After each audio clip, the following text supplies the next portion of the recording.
Hi, the Polar Sitting here. In this video we will explore exactly how the VR game I Expect You to Die works. Do I need to mention that here will be plenty of spoilers? In this review we will discover why it's so convenient to play this game while seated, what tricks the developers used for sneaky hints during gameplay, and also how the technical limitations of older console generations influenced the puzzle design itself. Are you ready? If yes, then please hit the like button now, it's really important to me. By the way, I think due to difficulty of avoiding spoilers, I owe you an atmospheric montage. So let's dive into the game together, and then break it down into pieces.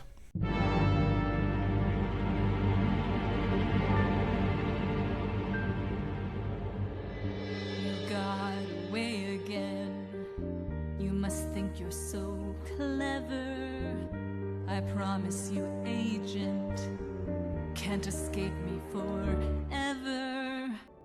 That voice in your ear, they've no chance to save you. A mere puppeteer, they only enslave you. You're a piece on a board, I bet with my wealth, my armies of dreams. Your every success, unveil still greater schemes. A lake full of acid, a drill from the sky. If you try to fight me, we'll watch your hopes die. Lasers and saw blades with sharks on standby. You're right where I want you, and this is goodbye.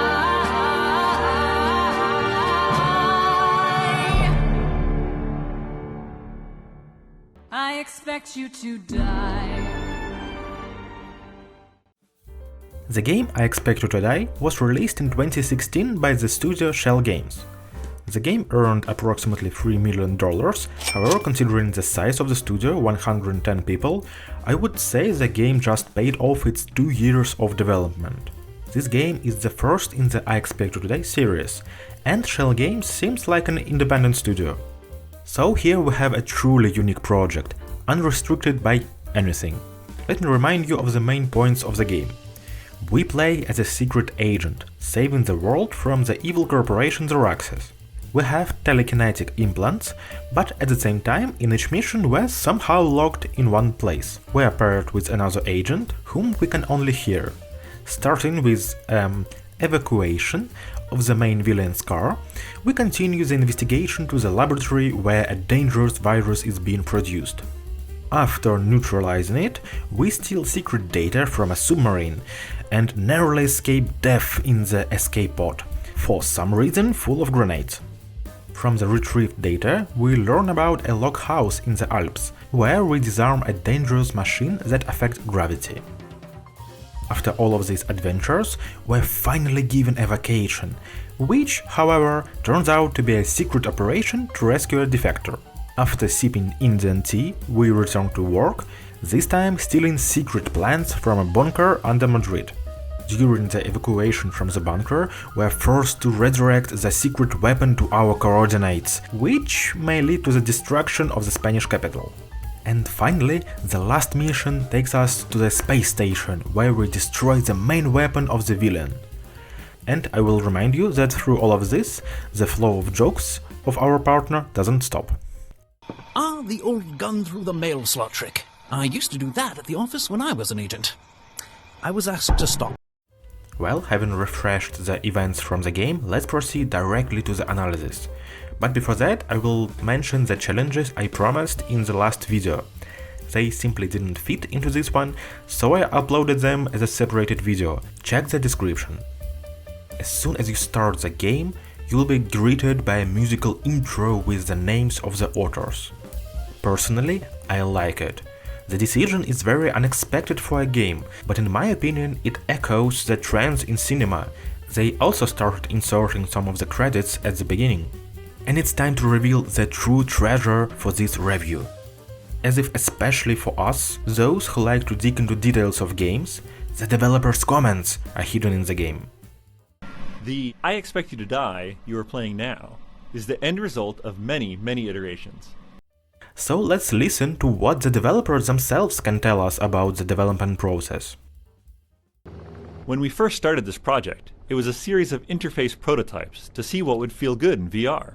We wanted a mostly sitting experience to help eliminate motion sickness, and we wanted an input scheme that everyone would have access to, but that wouldn't break your presence in VR. So, playing while seated was planned from the very beginning. This actually significantly limits gameplay. For example, it's difficult to move the player around or provide the ability to jump between multiple positions. It just won't be comfortable. We wanted you to feel cool and be awesome, but who can be awesome while effectively being tied to a chair? But wait, spies get into situations like this all the time, and they always manage to turn the tables. What if we could make an escape the room game themed around that idea? Now it's absolutely clear that the convenience for people with limited mobility, which I described in previous videos, was intended from the very beginning. The idea of spy story itself is aimed to providing the most engaging seated experience, where you need to think more with your head than move actively. And since it's a spy game, the aesthetic of the game logically follow. The time frame with the art style we were going for was late 50s, early 60s. You know, the prime spy era. Of course, we needed to fudge the technology here and there. For instance, Zor's retina scanner was conceived of in 1935, but the first working one wasn't until the early 80s. At the same time, due to the presence of high-tech machinery, the design doesn't just copy the era, but reinterprets it in its own way. Developing the look and feel of the level presented an interesting challenge.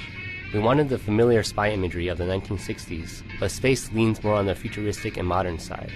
For this level, we went for what the 1960s thought the future would look like. The shape language and the colors in this level reference various machines, buttons, and technology of the 1960s. Of course, Dr. Zor's technology, developed by Commander Solaris, may have been far beyond its time.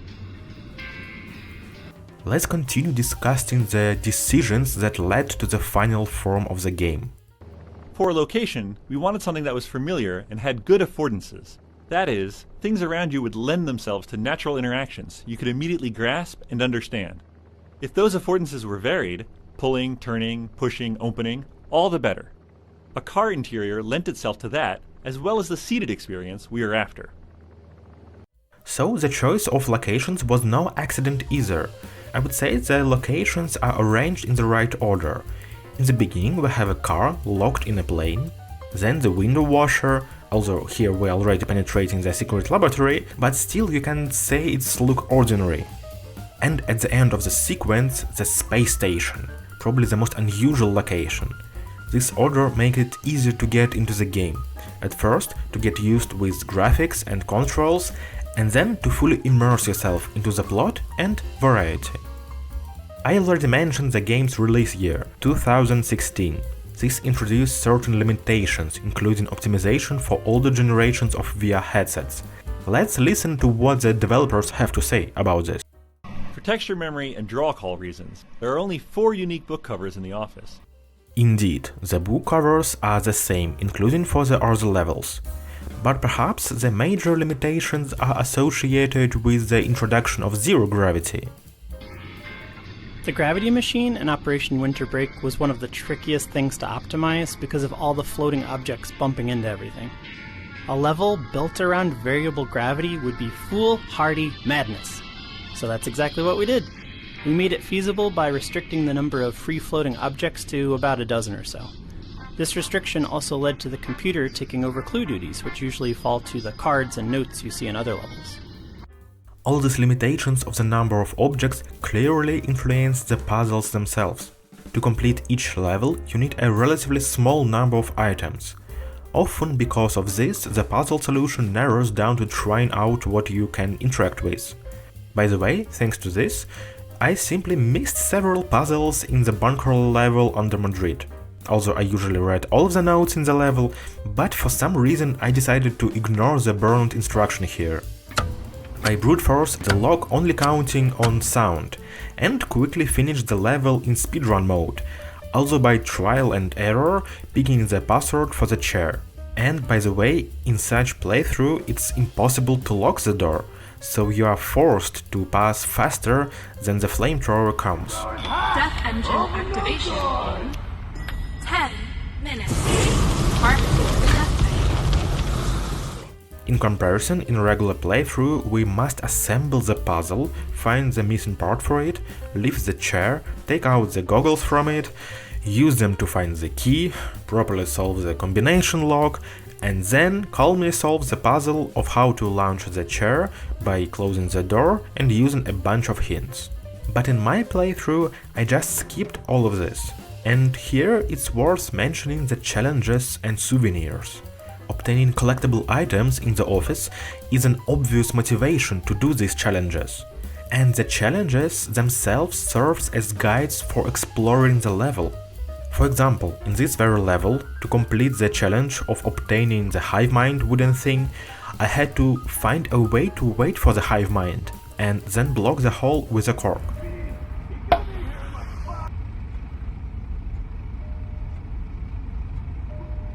Try something that is bees!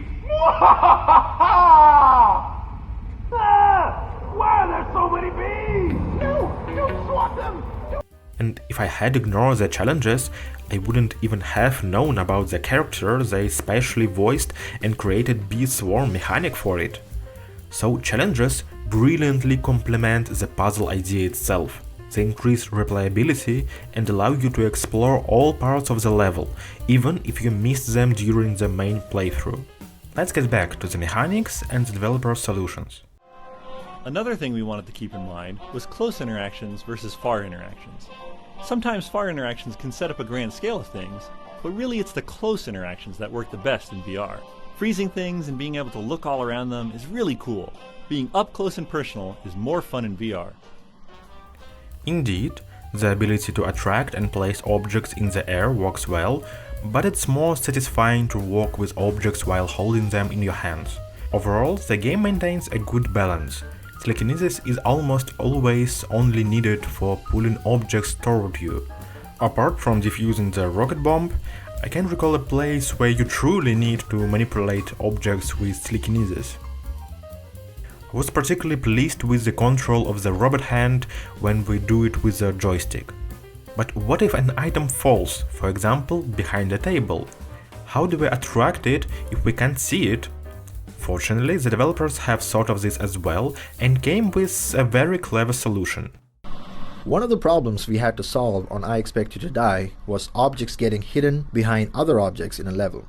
Players would constantly lose objects behind desks and chairs while solving the puzzle. Using physics raycast against every object in the scene to determine if the player can see it wasn't a viable solution due to performance concerns. Instead, we came up with an approximation called hidden volumes. A hidden volume is essentially a trigger volume that does two things when an object falls into it. First, it applies a special extra shader to the object so that it can be seen through other objects. And then, it puts the object on a separate physics layer, which allows the player to highlight and pick up objects through other objects. Indeed, this system looks and feels great, especially the ease of picking up such invisible items. Here let's talk about why it's possible to play this game with one hand. Thanks to our telekinetic implants, not only we can attract objects, but we can also suspend them in the air. In other games, we always need to either hold an object in our hand or hide it. Also, to interact with an object, such as aiming a grenade or fire extinguisher, we don't have to hold the object.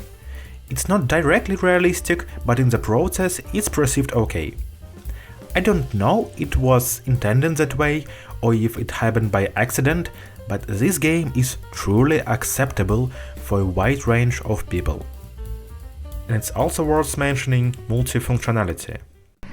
One thing that we kept in mind as we were designing puzzles was, can items be used for more than one purpose?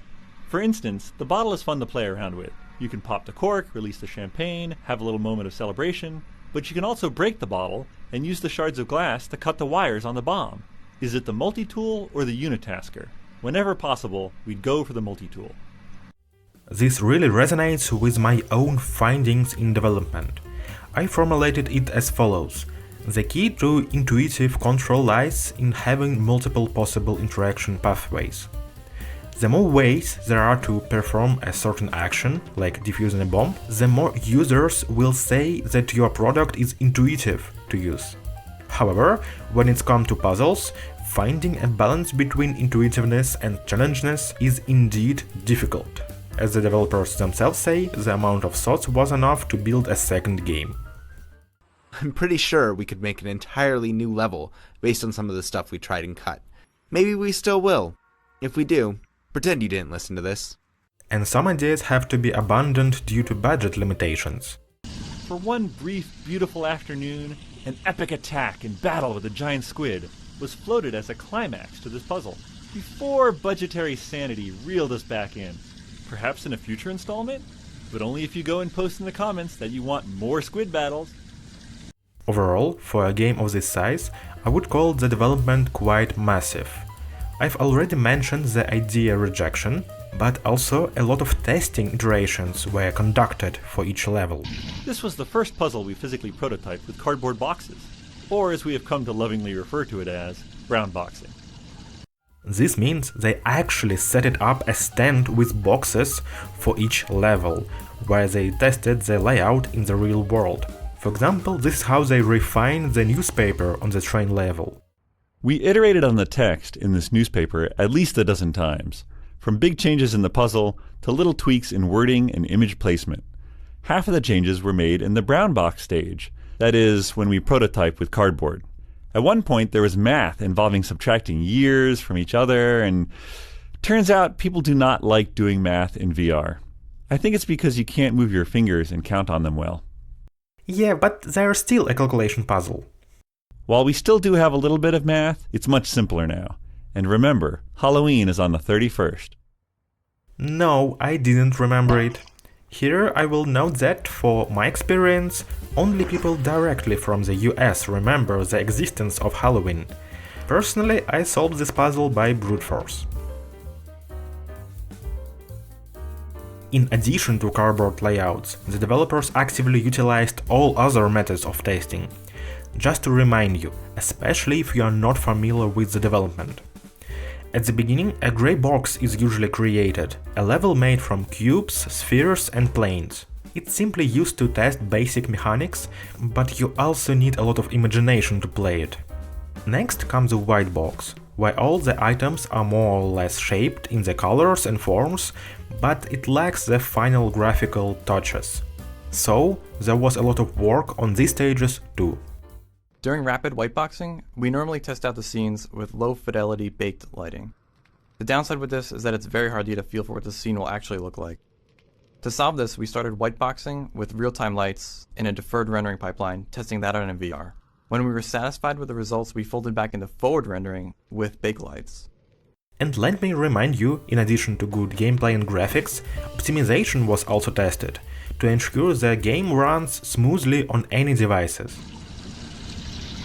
A crucial aspect of any great VR experience is hitting that 90 frames per second. On I Expect You to Die, one of our project goals from the get-go has been to hit that target frame rate. We have taken several steps to achieve this, one of which was to use baked lighting for all static objects in the level and use one or two directional lights for the dynamic objects. However, in the deep dive level, we wanted to increase the tension during the self-destruct sequence by flashing a red light. Since turning on and off a real-time red light with dynamic shadows was not viable for us, we tried something different. We created two additional light bakes for the level, one using red light sources and another using dark light sources. Then, during the self-destruct sequence, we switched between the red and the dark bake lighting based on an interval to fake the effect of a flashing red light. For those not familiar, baking a light is when you essentially paint the light onto the textures instead of calculating how light should interact with the objects in real time. In reality, lighting is a major headache for all developers and the reason why games requires expensive graphic cards. And I can't help but mention the sound quality. A separated team worked on it too. Here, for example, is how the sound of scorpions was developed. So we were presented with this idea of a button that releases a pile of scorpions. Bonnie and I thought it was hilarious and had a fun time trying to figure out what we could record. We started with some plastic tongs from the studio's kitchen for the claws. We also had a whole bunch of plastic straws that we had cut up into small pieces for another recording session. So I grabbed a handful of those and started bouncing them around in my palms. The result sounded like a bunch of little crunchy bug feet skittering around, so we recorded Bonnie clacking the tongs like castanets while I bounced these little straw pieces around in my palms. We must have looked ridiculous. But mix in a little hissing sound and you've got yourself a pile of scorpions. Deploying scorpions.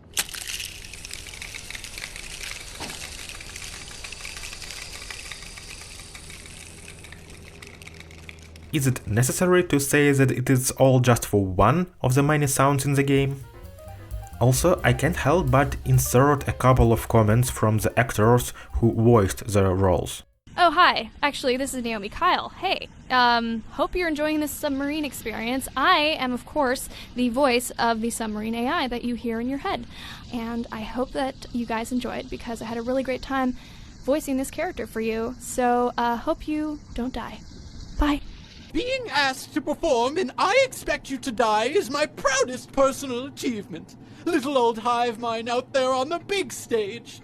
I couldn't have done it if it wasn't for my 45,732 assistants. You the real MVBs. And as a result, all the efforts allow you to thoroughly enjoy the puzzles. Of course, only after you put on a hat and light up a cigar. One other aspect that we found really fun was wearables. For instance, we see a lot of people have fun putting the cigar in their mouth, lighting it, and moving their head around. Of course, the hat as well. Surprisingly, many people's first action is to grab the hat off the rack and put it on. They end up wearing it the whole level. Even if they die, the next time they start, they'll put it back on their head. Are you one of those people? In each review, I promised myself that I would insert tips on how the game could be improved. Here, it was essentially difficult to come up with them for this game, but I will still suggest a couple of cherries on top. Straighten out the palms. I noticed that the hand in the game is always folded with the index finger sticking out. For example, this makes it difficult to wave to the camera. And you could also add a drinking sound, for example for tea and coffee. If you're concerned about dealing with non-drinkable liquids, you could simply mute the sound for them. And so the game is undoubtedly perfect. All this effort by a team not small in size was not in vain. The hints alone are worth mentioning, the way the game hints at the path of progression. This periodic table actually required a lot of iteration, despite being a simple object. When the table was big, it would obstruct huge chunks of the player's view when they brought it near, or cause them to knock things off the platform. Smaller was better, but when we made it small, the table blent into the wall and people wouldn't pick it up, getting completely blocked on the puzzle. The solution wound up being to stop tweaking the size and just make the table a little crooked, which triggers that impulse players had to straighten it out and thus try to interact with it. It's a good example of how the small details are so critical in a game like this, and that tweaks can change a puzzle from unbeatable to solvable. So an intentionally placed imperfect item attracts attention. This works more on subconscious level. For example, in the winter cabin there is a candle that is also slightly tilted. There are plenty of such small decisions in every level. Let's just listen to some of them. Here is a problem we struggled with for a while. Before the window is broken, you want to be further away from the building so that interactions with the window feel good. After the window is broken, however, you want to be as close to the building as possible so that you can interact with what is inside easily. In a game where moving the player is one of the quickest ways to kick them out of the experience, this presented a huge problem. We tried several things, teleporting the player forward on window break, which players didn't notice but felt like a bug in footage, moving them forward super slowly over the course of 5 minutes, which most didn't notice but those who did freaked out, and the idea that this level could be a standing level, where the player could physically step forward and back. We even tried turning the window washing platform into a cherry picker that the players could move forward and backwards at will, which was interesting. Nauseating, but interesting. So how did we solve it, in the end? Well, we didn't. We made it go away. David and Chris sidestepped the problem entirely by angling the window away from you, so the player could be right up against the building without feeling pressed against the glass. It's a little architecturally weird, but never let realistic architecture get in the way of good gameplay design. Yes, the solution is indeed interesting. And here they're talking about a good transition, moving the action outside. The addition of this launch sequence actually came fairly late in the development of this level, emerging from a full pod brainstorm focused on addressing the things we felt were not quite clicking. We had previously tried several climactic encounters that took place entirely inside the lab, many of which were more about retrieving a sample of the virus, but these lacked dramatic punch. We were also dissatisfied with the fact that the outside of the lab was visually cool, but hardly anything happened out there. By bringing the virus itself outside for the final act, we created a dramatic reveal and solved two problems at once. And again, about the cutted content. The drawer of grenades was originally suggested by Brad, perhaps on a whim, but it cracked me up every time a player would open it and immediately react by slamming it back shut. As if to say, no way I want anything to do with that drawer of grenades. I added money and a second flare gun later, because tempting you to grab money out of a drawer full of grenades is funny. And John really wanted the dual-wield flare guns at the end of the level. At the same time, some solutions survived all stages of development and were conceived from the very beginning. Bear Archer was one of the first phrases that stuck with me from the beginning of development on this level. It seemed that no matter what happened in design, we would end up with the bear as a key character in the scene that you interact with. There was also some discussion at one point of making the bear speak to you, where his mouth would open and that is where the voice would come from that you hear, instead of the computer system on the desk, but that was thrown out early on. I'm glad at the end he is still as entertaining as he can be, and quite scary if you don't know how to survive bomb arrows. Although missions were developed in parallel, as I understand it, by slightly different teams, but some ideas were transferred from one level to another. This level once had a nuclear missile, in a silo outside, instead of a gravity machine. Through a long series of events, we moved the missile itself to Operation Squeaky Clean, and went with no gravity here, because it allowed the machine to be closer, and frankly, no gravity in VR is pretty rad.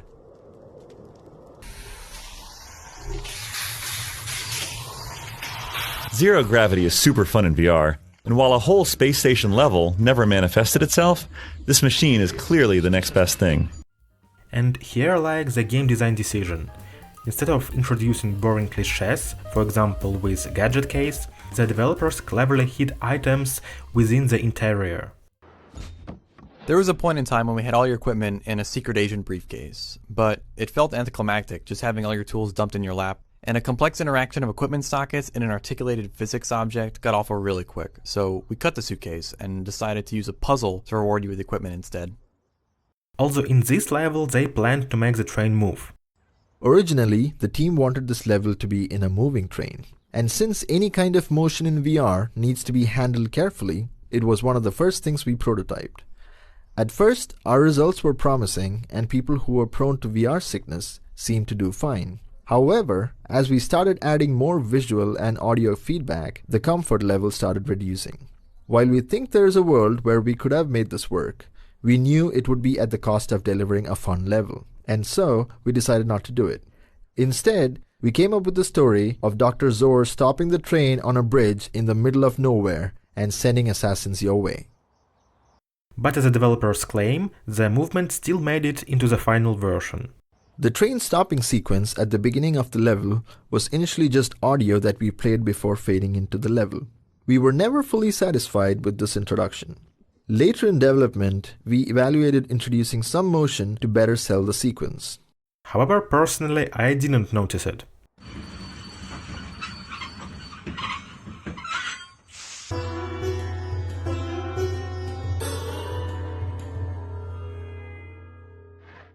Here, the decision to introduce a curtain to prevent motion sickness probably contradicts the introduction of movement. And yes, listen to how the motion effect was achieved. It's a classic of developers' technique. Moving the train posed a few challenges, especially since the level was not built to handle this. Instead, we decided to move the environment around you to fake the train's motion. We were able to do this fairly easily since the train was on a curved bridge, and a simple rotation animation would do the trick. Finally, we wanted to make sure this didn't introduce discomfort for our players, and this is where the closed window shade came as a blessing. It helped keep the motion subtle and comfortable. Always easier to move the world around you than the ship, right? And here they share with us how they designed the ways to kill us. Finding ways to kill the player that can't be avoided is tricky. You can dodge a saw blade, duck as an arrow shoots towards your head, so we found that things like deadly gas and explosions work well. You'll find we use deaths like that in just about every level somewhere. For this level, we wanted to add some new ones, so we thought that maybe a cloud of bees could be a hard thing to avoid, and work similarly to gas, just with bee-sized particles. In an effort to cut the scope of the level, bees were on the chopping block. But that's when the hive mind agreed to take a pay cut and save the game. Interesting solution, but as I mentioned earlier, I essentially missed it along with the half of the level. And there are some more interesting objects in this level. For example, there are a lot of references and connections to the overall storyline. The name plaques in the room serve a few purposes. A hint to the location of the missing chair and the X-ray goggles, foreshadowing of what henchmen you will encounter in the level, and a reference to a defector from First Class. We initially wanted them to have a direct puzzle-solving application as well, where the player would be assaulted with multiple laser beams and would need to use all of the plaques to block the beams. When an opportunity presents itself, we like to make callbacks to previous levels of I Expect You to Die. This not only helps enrich the game's world, but can also serve as a hint. And of course, a great solution with transformation of nearby objects. This is a very important decision when choosing a setting interactions, and also with a focus on interaction with nearby objects. In the past, we talked about our games having the goal of being transformational, so they changed something about the player, usually for the better. As we've developed I Expect You to Die levels, we've kind of realized that they have this additional pillar of being literally transformational, like an Autobot. In the seated single location, though, the best way we found to do this is allow them to see your location itself change, like compartments open, things transform and switch around, revealing toys to play with. That's the main reason the lectern on the table is this multifaceted device that's slowly showing its complexity. The final level truly stands out as the brightest face of the gem. We really wanted to make this level feel like a culmination of all the other levels. What better way than to add little elements of the previous levels into this one? Some are pretty obscure, like how pulling your life support fuse to access other systems is a bit like opening the window to poisonous gas in Operation Friendly Skies. Others are much more direct, like the crystal-based gravity manipulation from Operation Winter Break, and the pulling of a panel to disable a superweapon from Operation Squeaky Clean. The aesthetics of retrofuturism and zero gravity provides truly unique sensations. Moreover, you really feel this level as a final boss, and this is not without the help of the developers. While we are usually careful about ramping up difficulty, Operation Death Engine was different. It being the last level, we decided to err on the harder, more punishing side. We spent a few iteration cycles making sure things don't get too frustrating, but our hope is that players come away feeling satisfied and accomplished rather than underwhelmed after breezing through what essentially is the boss level of I Expect You to Die. A lot of effort was also put into developing of so-called companion, the station commander. Encouraged by how well it worked in Operation Seat of Power, we wanted to lean on character presence even more in this level. To give Commander Solaris more space to speak, we decided to cut the player off from the handler and give her his job, commenting on player actions and giving hints. This was a fun challenge given how Commander Solaris goes from believing the player is an unexpected new assistant to ridiculing and eventually underestimating their ability as an agent. In the end, we are really happy with Melanie Minikino's performance. One of the special things about this level is how dynamic Commander Solaris' reactions are. Not only will she remark on many of the things you can do, but she'll even change what she says based on how quickly you progress. If you're really quick, she won't even call Xerax's headquarters. She'll know something's fishy if you already have the impact crate in your airlock by the time she gets her camera online. And of course, the epic final scene beautifully wraps up this excellent game. Hello? Dr. Zor? What? I understand. Well. You're far from home, aren't you? What have you done? We're both going to die.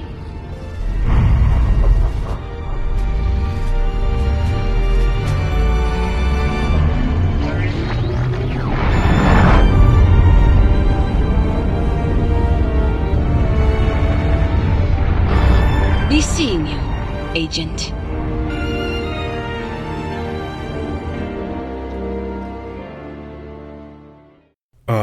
I think it's time to call it a day. Personally, I've got a couple more tips for myself, like questions for testers. Among other more targeted questions, we'd always ask these 5. What was your favorite or best moment or interaction? What was your least favorite or most frustrating moment? Was there anything you wanted to do but the game didn't support? If you could wave a magic wand and add, remove, or change anything, what would it be? And when did you feel most clever? Or how to surprise players. Some players may expect the first laser, but no one ever expects the second. But I think it's time for me to get busy not reviewing other games, but releasing my own small game. Yes, that was just a secret announcement. If you, like me, enjoyed reviewing games, especially such a good one, then be sure to hit the like button and subscribe to this channel. The Polar Citizen out. Stay strong. These are vada, served with a sambar, a kind of vegetarian soup. It's fried lentils, quite delicious, but you probably thought they were donuts, which is quite a common misconception. Either way, enjoy.